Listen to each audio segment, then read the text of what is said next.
नमस्कार दोस्तों, आप सभी का स्वागत है आज की इस क्लास में। और आज से हम सभी स्टार्ट करने वाले हैं इंडियन पॉलिटी की क्लास को। आज इसकी क्लास नंबर 1 है और हम बेहतर तरीके से इस पूरे बैच को कंप्लीट करने वाले हैं। यकीन मानिए, बेहतर तरीके से मैं आपको सारी चीजें इस क्लास के अंतर्गत बताने वाला हूं और बेहतर तरीके से हम संपूर्ण पॉलिटी को YouTube पर बेहतर तरीके से कंप्लीट करेंगे। और अगर मैं बात करूं तो पिछली बार जो बैच चला था इसका 3-4 क्लास ही हुई थी, फिर दिक्कतें आ गई थी, स्टूडियो में कैमरा खराब हो गया था, तो उसके लिए माफी चाहता हूं।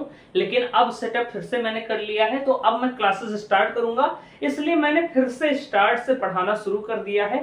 और अगर मैं बात करूं जो ये इंडियन पॉलिटी का बैच है, ये किन के लिए इंपॉर्टेंट रहेगा, पहला क्वेश्चन यही आता है कि भैया किन किन एग्जाम्स के लिए आपका ये क्लास में देख सकता हूं।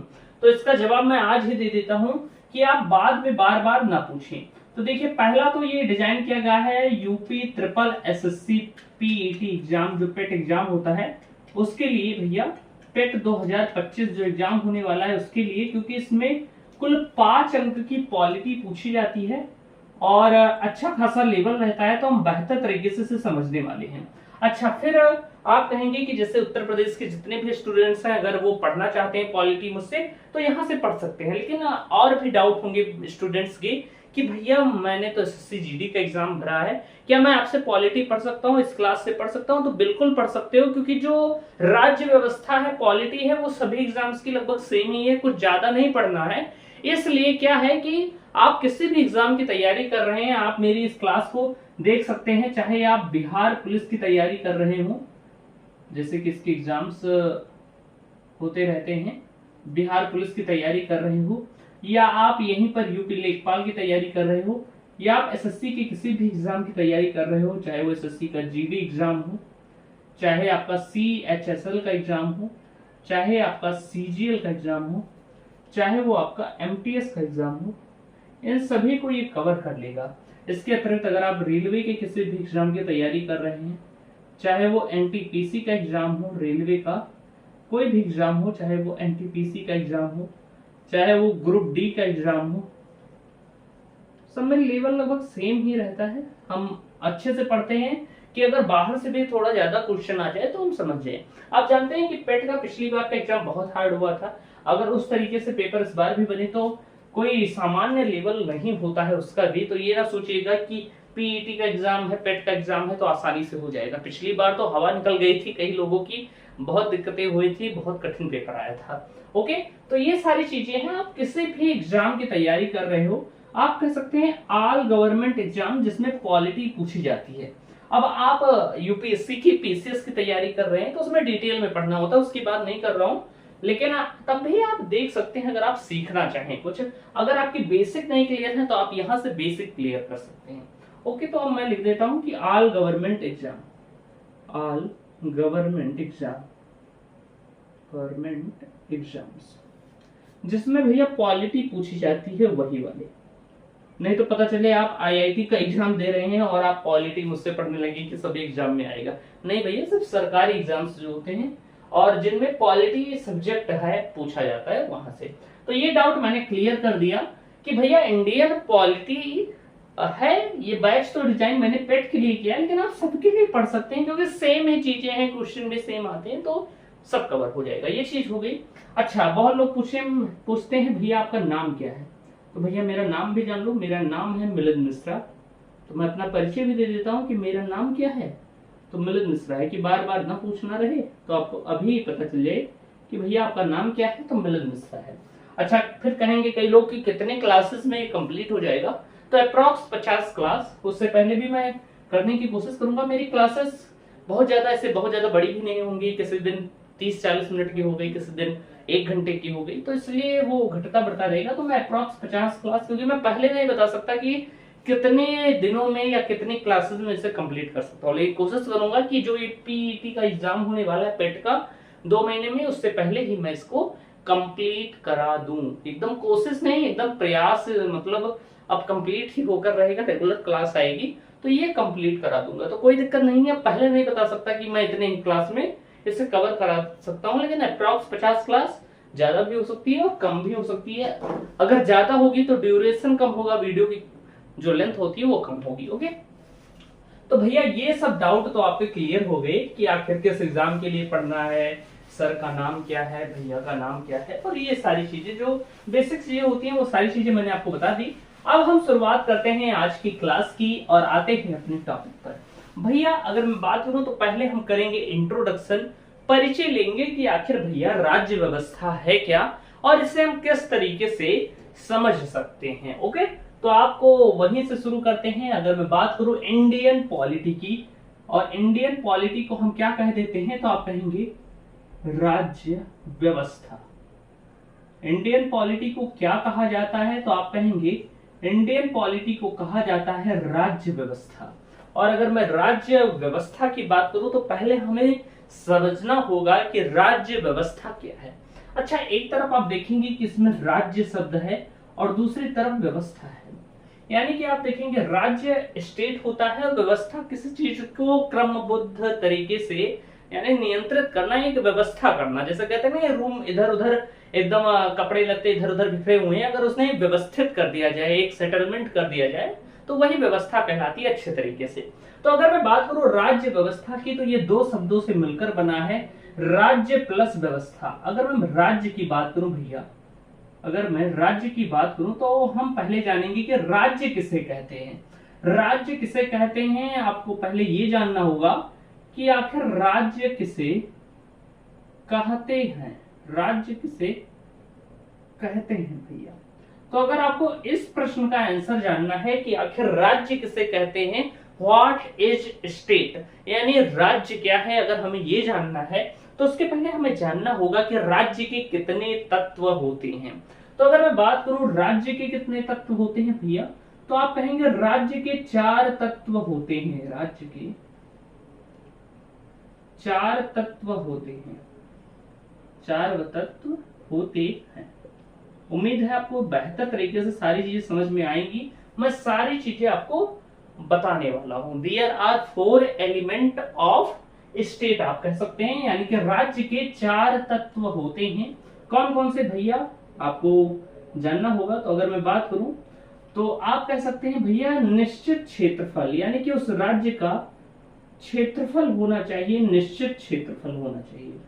दूसरा आप कहेंगे जनसंख्या, ये 4 तत्व हैं, पहले लिख लीजिए फिर मैं समझाता हूं। फिर आप कहेंगे सरकार,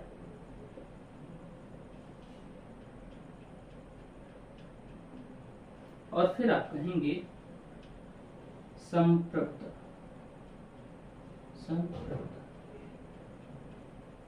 क्योंकि हमें पहले जानना है कि भैया राज्य व्यवस्था है क्या चीज, तो उसे समझने के लिए हमने क्या कहा कि राज्य व्यवस्था 2 शब्दों से मिलकर बना हुआ है, एक राज्य और दूसरी क्या है, तो आप कहेंगे दूसरी व्यवस्था। अच्छा, राज्य की अगर मैं बात करूं, राज्य किसे कहते हैं, तो उससे जानने से पहले इसकी परिभाषा कैसे निकालेंगे। तो राज्य के 4 तत्व होते हैं भैया, एक होता है निश्चित क्षेत्रफल, जनसंख्या, सरकार और संप्रभुता। अगर मैं बात करूं कि ये 4 तत्व क्या हैं, तो कहने का मतलब क्या है कि कोई भी राज्य राज्य तब बनेगा जब उसमें ये चारों तत्व विद्यमान होंगे। यानी कि किसी स्टेट को स्टेट होने के लिए क्या होगा कि किसी स्टेट को स्टेट होने के लिए इन 4 एलिमेंट की जरूरत होगी, ये बात आप ध्यान रखेंगे। अच्छा, पॉलिटी में यानी कि राज्य व्यवस्था में जब भी मैं राज्य शब्द का प्रयोग करूं तो इसका मतलब क्या है भैया, देश से है।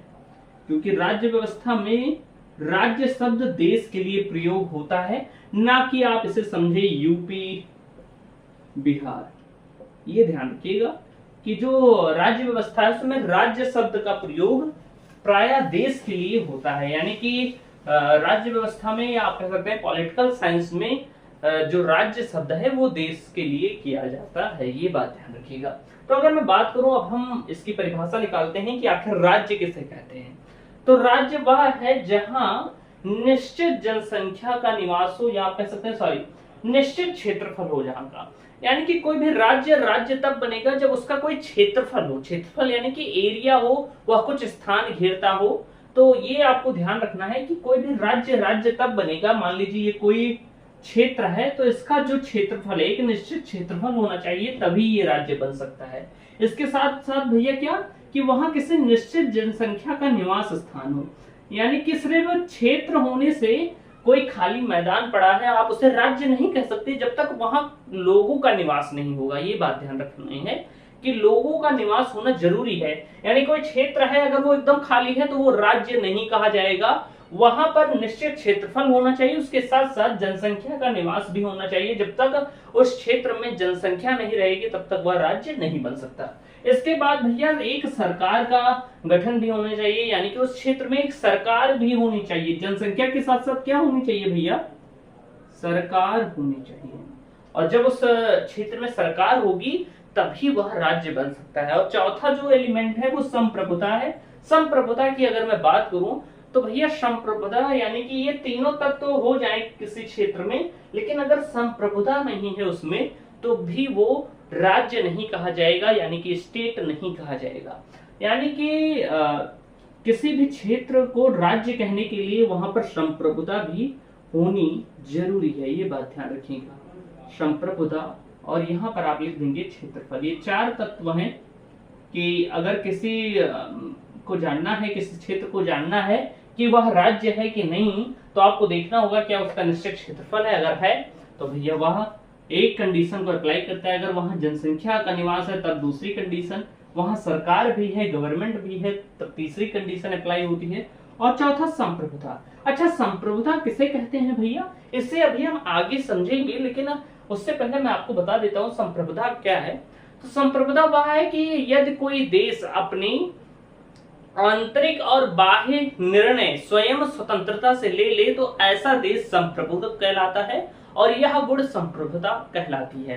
यानी कि आपको क्या कहना है, अगर आपसे कोई पूछे कि संप्रभुता क्या है, तो सीधे सीधे ये मतलब है कि बिना किसी बाह्य दबाव के आंतरिक और बाह्य निर्णय लेने वाला देश ही संप्रभु देश कहलाता है। और उसका यह गुण क्या कहलाती है? तो संप्रभुता कहलाती है, सोवरनिटी कहलाती है। ये बात आप ध्यान रखेंगे।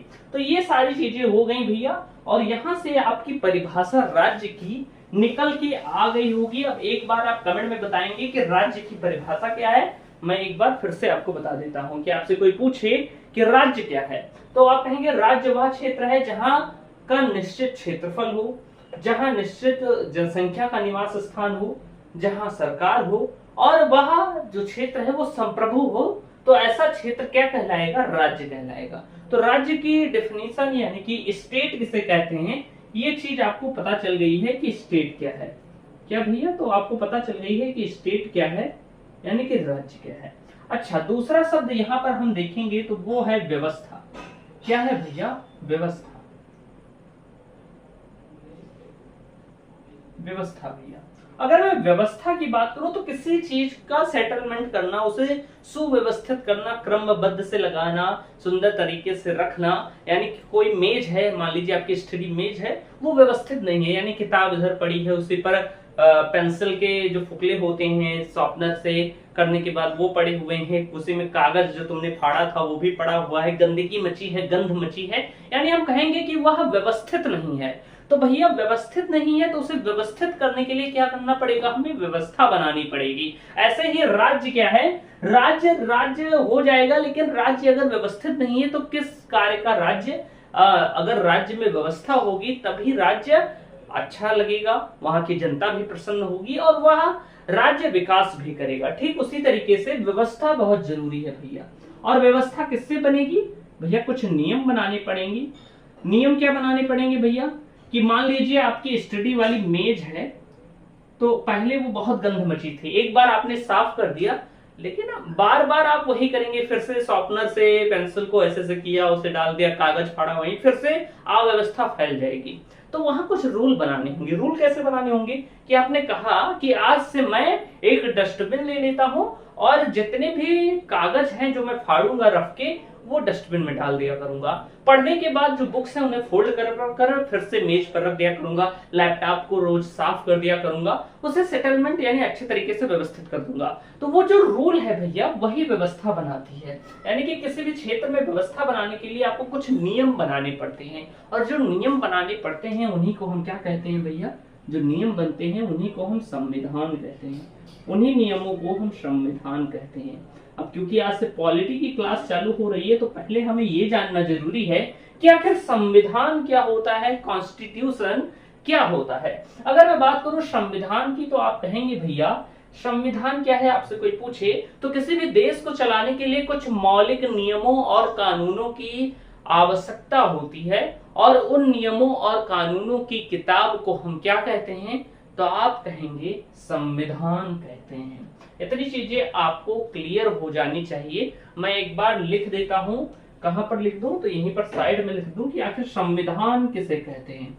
आपसे कोई पूछे कि भैया संविधान किसे कहते हैं, संविधान, तो आप कहेंगे कि किसी देश या किसी राज्य कह सकते हैं, किसी राज्य को सही तरीके से चलाने के लिए या सुव्यवस्थित तरीके से चलाने के लिए, सुव्यवस्थित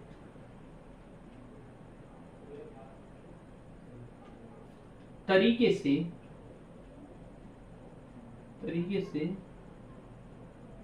चलाने के लिए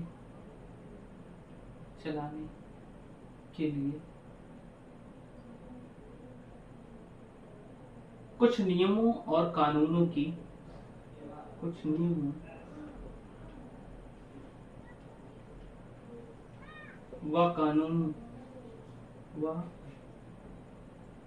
कानूनों की आवश्यकता होती है,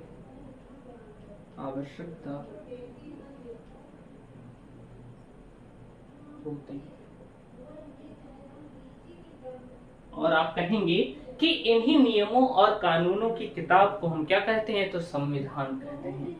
आवश्यकता होती है इन्हीं नियमों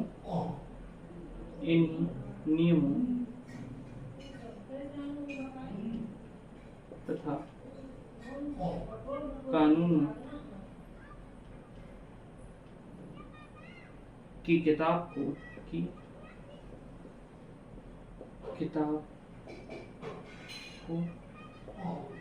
क्या कहते हैं, तो आप कहेंगे इन नियमों और कानूनों की किताब को संविधान कहते हैं। या आप डायरेक्ट कह सकते हैं कि किसी भी देश को सही ढंग से चलाने के लिए कुछ नियमों, कुछ मौलिक नियमों और कानूनों की आवश्यकता होती है और इन्हीं नियमों और कानूनों के संग्रह को हम क्या कहते हैं, संविधान कहते हैं। आप कहते हैं इन्हीं नियमों और कानूनों की किताब को हम क्या कहते हैं, संविधान कहते हैं। तो ये चीजें आपको बेहतर तरीके से समझ में आ गई होंगी। इसे नोट करिए, तब तक देख लेता हूँ क्लास सही चल रही है, बिल्कुल सही चल रही है, इसे नोट करिए। फिर बात करते हैं आगे की एक दो चीजों के बारे में और नोट करिए फटाक से। तब तक मैं पानी पी लेता हूं, आप इसे नोट करिए।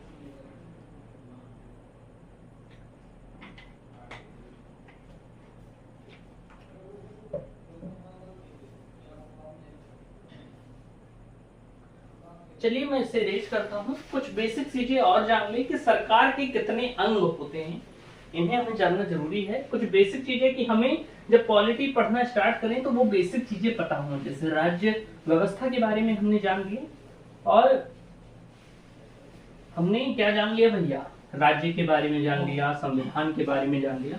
अब हम बात करने वाले हैं किसके बारे में, तो हम सरकार के अंग के बारे में जानने वाले हैं, ऑर्गन ऑफ गवर्नमेंट। यानी कि अगली हेडिंग आपकी होगी सरकार के अंग, सरकार के अंग। अगर मैं सरकार के अंगों की बात करूं जिसे हम क्या कह देंगे, तो ऑर्गन ऑफ गवर्नमेंट। अच्छा मैं अब बताएं क्या करूंगा, अब मैं इंग्लिश हिंदी दोनों में लिखने का प्रयास करूंगा। तो ऑर्गन ऑफ गवर्नमेंट, जिससे दोनों लैंग्वेज के स्टूडेंट्स को क्या हो भैया, दिक्कत ना हो। तो आप देखेंगे कि सरकार के अंग क्या होते हैं, इन्हें हम पहले समझते हैं। तो सरकार, किसी भी सरकार के 3 अंग होते हैं जिन्हें हमें ध्यान रखना है। अगर मैं बात करूं, सरकार के 3 अंग होते हैं। 3 अंग कौन कौन से होते हैं, तो फटाक से नोट करते हुए चलिए। अगर मैं बात करूं यहाँ पर, तो सरकार के, किसी भी सरकार के 3 अंग होते हैं। एक होता है क्या भैया, तो आप कहेंगे एक होता है विधायिका। किसी भी सरकार के 3 अंग होते हैं, एक होती है विधायिका, दूसरी होती है कार्यपालिका कार्यपालिका, विधायिका, कार्यपालिका, और फिर क्या होती है भैया, तो तीसरा ऑर्गन जो होता है या पार्ट जो होता है वो होता है भैया क्या, तो आप कहेंगे न्यायपालिका। न्यायपालिका। बहुत दिनों बाद, लगभग 1 महीने बाद क्लास स्टार्ट करने से राइटिंग पर थोड़ा इफेक्ट आ जाता है, आदत छूट जाती है, तो उसके लिए माफी चाहूंगा। मैनेज करिए, 1-2 दिन में फिर से वही राइटिंग आ जाएगी अच्छी वाली। तो सरकार के कितने अंग होते हैं, मैंने आपको बताया, विधायिका, कार्यपालिका और न्यायपालिका। ओके, अगर मैं विधायिका की बात करूं तो इसे लेजिस्लेटिव कहते हैं। लेजिस्लेटिव क्या कहते हैं भैया, तो इसे लेजिस्लेटिव कहते हैं। अगर मैं बात करूं कार्यपालिका की तो इसे एग्जीक्यूटिव कहते हैं, एग्जीक्यूटिव। और अगर मैं न्यायपालिका की बात करूं तो इसे जुडिशियरी कहते हैं, जुडिशियरी। ये ध्यान रखिएगा कि लेजिस्लेटिव, एग्जीक्यूटिव और जुडिशियरी ये किसी भी गवर्नमेंट के 3 पार्ट होते हैं या 3 ऑर्गन होते हैं, और किसी भी गवर्नमेंट के बारे में आप पढ़ेंगे तो ये 3 ऑर्गन होते हैं। तो ये बात आप ध्यान रखेंगे कि सरकार के कितने अंग होते हैं। अगर आपसे कोई पूछे तो आप कहेंगे भैया पहला अंग है लेजिस्लेटिव, जिसे हम विधायिका कहते हैं, दूसरा है एग्जीक्यूटिव जिसे हम कार्यपालिका कहते हैं, और तीसरा है न्यायपालिका, जुडिशियरी। अगर मैं बात करूं तो किसी भी गवर्नमेंट के ये 3 अंग होते हैं। अगर मैं बात करूं विधायिका की तो भैया मेकिंग लॉ, यानी कि कानून बनाने का कार्य कौन करता है, तो लेजिस्लेटिव करता है, यानी कि मेकिंग लॉ यानी कि कानून बनाने का कार्य लेजिस्लेटिव करता है। तो आप लिखेंगे कानून बनाने का कार्य। आपसे कोई पूछे कि विधायिका का कार्य क्या होता है तो आप कहेंगे कानून का निर्माण करना या कानून को बनाने का कार्य, कानून को बनाने का कार्य, या आप कह सकते हैं मेकिंग लॉ, मेकिंग लॉ। ये बात ध्यान रखिएगा। इसके बाद मैं बात करूं कार्यपालिका की तो इसका क्या कार्य होता है, तो जो विधायिका है ये कानून को बनाती है, कानून को बनाने का कार्य कौन करता है, विधायिका करती है, लेजिस्लेटिव करती है, जबकि कार्यपालिका क्या करती है, कानून को लागू करने का कार्य करती है। यानी कि देश में कानून तो विधायिका बना देती है, लेकिन कानून को अप्लाई करना होगा, बिना अप्लाई करे तो कानून लागू नहीं होगा। तो कानून को जनता के बीच लागू करने का कार्य कौन करती है, तो कार्यपालिका करती है, जिसे हम एग्जीक्यूटिव कहते हैं। और कार्यपालिका की अगर मैं बात करूं तो आप कहेंगे कानून लागू करने का कार्य, कानून लागू करने का कार्य, कानून लागू करने का कार्य, यानी कि एग्जीक्यूट द लॉ, यानी कि कानून को लागू करने का कार्य कौन करता है, तो कार्यपालिका करती है। अच्छा, न्यायपालिका क्या करती है भैया, तो न्यायपालिका न्याय देने का कार्य करती है, यानी कि किसी को दंड देना हुआ, ये सब कार्य कौन करता है, तो न्यायपालिका करती है। तो आप लिख लीजिएगा कि न्याय करने का कार्य, न्याय करने का कार्य, या आप कह सकते हैं दंड देने का कार्य जो होता है, दंड देने का कार्य, सुनवाई करने का कार्य, दंड देने का कार्य या निर्णय लेने का, न्याय करने का जो कार्य है वो किसे सौंपा गया है, तो न्यायपालिका को सौंपा गया है।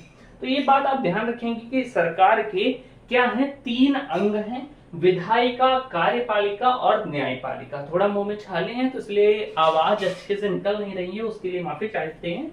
और आपको पता होगा कि यूपी SSC पेट की हिंदी की क्लासेस भी चल रही हैं, उसे भी जरूर देखिएगा।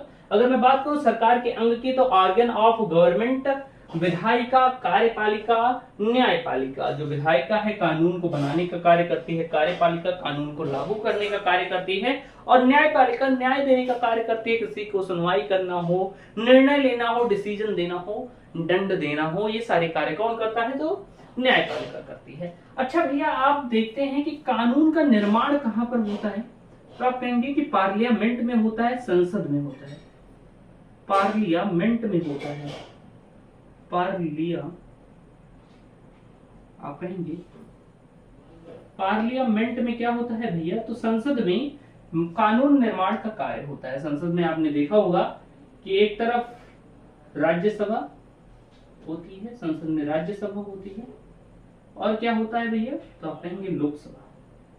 और इन्हीं के जो सदस्य हैं ये सभी कानून निर्माण में भाग लेते हैं। तो भैया जो विधायिका है उसके अंतर्गत कौन आते हैं, राज्यसभा लोकसभा के सदस्य, ये सारी चीजें। अगर मैं बात करूं कार्यपालिका के अंतर्गत कौन कौन आते हैं, तो कार्यपालिका भैया दो प्रकार की होती है। वो दो प्रकार कौन कौन से हैं, तो आप लिखेंगे दो प्रकार की होती है। एक होती है स्थायी कार्यपालिका, एक होती है स्थायी कार्यपालिका, स्थायी कार्यपालिका, और दूसरी होती अस्थायी, अस्थायी कार्यपालिका। आपसे अगर पूछा जाए कि कार्यपालिका के दो भाग कौन कौन से हैं, तो एक आप कहेंगे स्थायी कार्यपालिका यानी कि परमानेंट एग्जीक्यूटिव, और एक होता है नॉन परमानेंट एग्जीक्यूटिव यानी कि अस्थायी कार्यपालिका। अगर मैं बात करूं स्थायी कार्यपालिका की, तो इसके अंतर्गत कौन कौन आता है, जो कानून लागू करने में कार्य करता है। तो आप देख लेंगे जितने आईएएस होते हैं, आईपीएस होते हैं, या सरकारी कर्मचारी जो होते हैं जो कानून लागू करने में आते हैं, पुलिस हो गई, ये सारी चीजें स्थायी कार्यपालिका में आती है। अस्थायी कार्यपालिका में कौन कौन आता है भैया, तो आप कहेंगे प्रधानमंत्री आता है, यानी कि अस्थायी कार्यपालिका में क्या आता है, प्रधानमंत्री, यानी कि जो नॉन परमानेंट एग्जीक्यूटिव है, यानी कि ये परमानेंट नहीं रहते ना, क्योंकि प्रधानमंत्री तो 5 साल बाद चुनाव होगा, कोई नया भी आ सकता है, तो इसलिए इन्हें अस्थायी कार्यपालिका में रखा गया है। वैसे कानून लागू करने का कार्य ये भी करते हैं। और यहाँ भी आ जाते हैं प्रधानमंत्री, क्योंकि राज्यसभा लोकसभा का सदस्य ही होता है प्रधानमंत्री। तो ये बात ध्यान रखेंगे कि विधायिका जो कार्यपालिका के अस्थायी वाले जो है मेंबर, वो इसमें भी आ जाते हैं। विधायिका में भी वो कानून निर्माण का भी कार्य करते हैं और लागू कराने में भी कार्य करते हैं। तो यहाँ पर आप देखेंगे कि प्रधानमंत्री, अब प्रधानमंत्री हैं तो इनका मंत्रिमंडल भी होगा भैया, मंत्रिमंडल, ये सब मंत्रिमंडल हो गया। तो ये सब चीजें किसमें आती है भैया, तो ये आप कह सकते हैं इसे मंत्री परिषद, मंडल ना कहिए, मंत्री, जो प्रधानमंत्री का मंत्री परिषद है। तो ये सब कार्यपालिका में आते हैं। तो एग्जीक्यूटिव के दो पार्ट होते हैं, एक होता है परमानेंट, एक होता है नॉन परमानेंट, यानी कि एक होता है स्थायी, एक होता है अस्थायी। ये कानून लागू का कार्य करते हैं। कोई भी कानून यहाँ से पारित होता है तो उसे देश में लागू करने का कार्य इनका होता है। दो भाग हैं, स्थायी कार्यपालिका जो होती है उसमें आईएएस आईपीएस, जो गवर्नमेंट है, पुलिस हो गई, ये सारी चीज जो कानून लागू करने का कानून लागू कराने का कार्य करते हैं वो स्थायी में आते हैं। और जो अस्थायी में आते हैं वो प्रधानमंत्री मंत्रिपरिषद, क्योंकि 5 साल बाद इनका कोई डिसाइड नहीं है कि फिर से यही मंत्री बनेंगे या फिर से यही प्रधानमंत्री बनेंगे, इसलिए इन्हें अस्थायी कार्यपालिका में रखा गया है। इतनी चीजें तो आपको क्लियर हो गई होंगी। अच्छा, न्याय और दंड देने का कार्य कौन करता है, तो इसमें जो भाग है भैया, तो एक तो आप जानते हैं supreme court, supreme court, high court और जिला न्यायालय, जिला न्यायालय, ये 3 भाग होते हैं जिला न्यायालय। तो यहाँ पर आप देखेंगे भैया कि जो न्यायपालिका होती है इसके 3 ये भाग हैं। एक जिला न्यायालय जो जिले स्तर पर होता है, हर जिले में होता है जिला न्यायालय, फिर उसके ऊपर हाई कोर्ट होता है, और फिर उसके ऊपर राज्य स्तर पर, और उसके ऊपर क्या होता है, सुप्रीम कोर्ट होता है भैया। जो सबसे बड़ी क्या है, न्यायपालिका की सबसे बड़ी इकाई है जो सुप्रीम कोर्ट है, सबसे बड़ी इकाई है जो दिल्ली में है। ये बात आपको ध्यान रखनी है। तो ये चीजें हो गई भैया कि सरकार के अंग क्या होते हैं, इन्हें हमने जान लिया। उम्मीद है आज की यह क्लास आपको बेहतर तरीके से समझ में आई होगी। ये इंट्रोडक्शन क्लास थी, हमने इंट्रोडक्शन जाना और इस बैच के बारे में जाना, कैसे पढ़ना है, किन किन एग्जाम्स के लिए इंपॉर्टेंट है। वैसे यूपी ट्रिपल एसएससी पेट के लिए क्या हो रहा है कि क्लासेस चल रही हैं हिंदी की, आज से पॉलिटी की भी क्लासेस स्टार्ट हो गई। आप हमारा टेलीग्राम चैनल ज्वाइन कर लीजिएगा, उसमें कोई चीज भेज देता हूँ तो उसे करते रहिएगा। नीचे डिस्क्रिप्शन बॉक्स में लिंक है। मिलते हैं अगली वीडियो में, तब तक के लिए जय हिंद। और कल से हम सभी स्टार्ट करेंगे प्रस्तावना को, क्योंकि प्रस्तावना पढ़ना बहुत जरूरी है, तभी हम क्या करेंगे, आगे समझ पाएंगे। क्योंकि प्रस्तावना में कई ऐसी परिभाषाएं हैं कि पंथ निरपेक्ष किसे कहते हैं, समाजवादी किसे कहते हैं, संप्रभुता क्या है, ये सब चीजें जानेंगे तभी आगे संविधान को समझ पाएंगे। तो चलिए मिलते हैं, तब तक के लिए जय हिंद, जय भारत।